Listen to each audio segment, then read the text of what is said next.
IVF में success तो हम सब चाहते हैं। मां बनने की इच्छा हर महिला की और हर पुरुष की रहती है, बाप बनने की। लेकिन जब भी कोई दंपति इस चीज के लिए प्लान करना शुरू करते हैं तो जानते हैं सबसे बड़ा फैक्टर क्या होता है उनकी सक्सेस के लिए?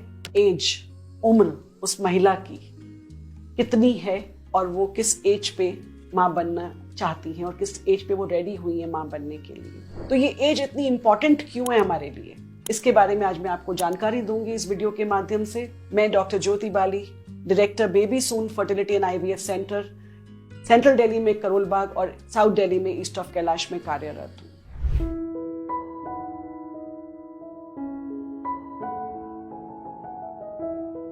तो ये एज इतना इंपॉर्टेंट फैक्टर क्यों है, चलिए इसको हम थोड़ा साइंटिफिक तरीके से समझते हैं कि जो महिला आज मां बनने की इच्छा रखती है, जब उसकी मम्मी 5 महीने प्रेग्नेंट थी उनसे, तब ओवरी में 7 मिलियन के करीब एग्स उनकी ओवरी में थे।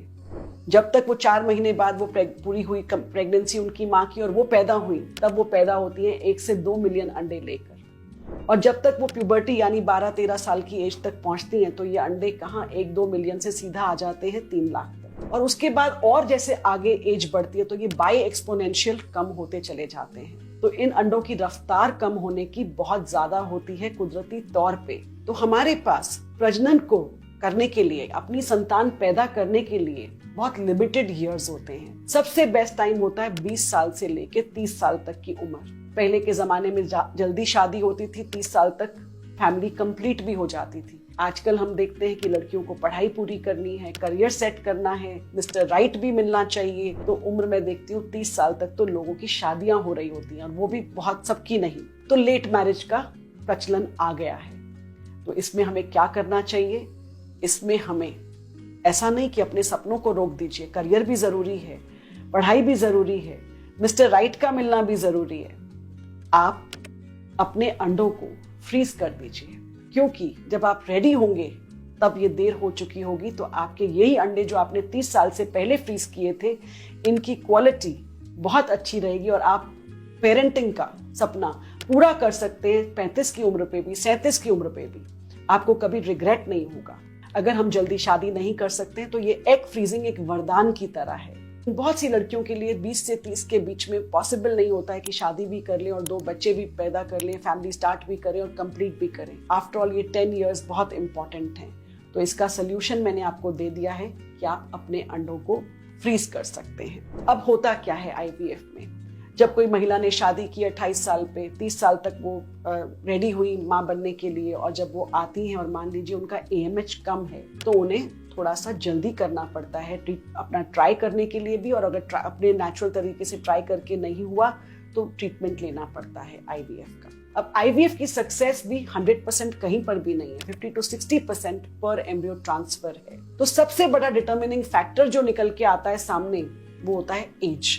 अगर आपकी एज 30 से 35 के बीच में है तो आईवीएफ में भी सक्सेस अच्छी रहेगी। 35 के बाद इनका स्टीप गिरावट आती है अंडों की मात्रा में, यानी क्वांटिटी में।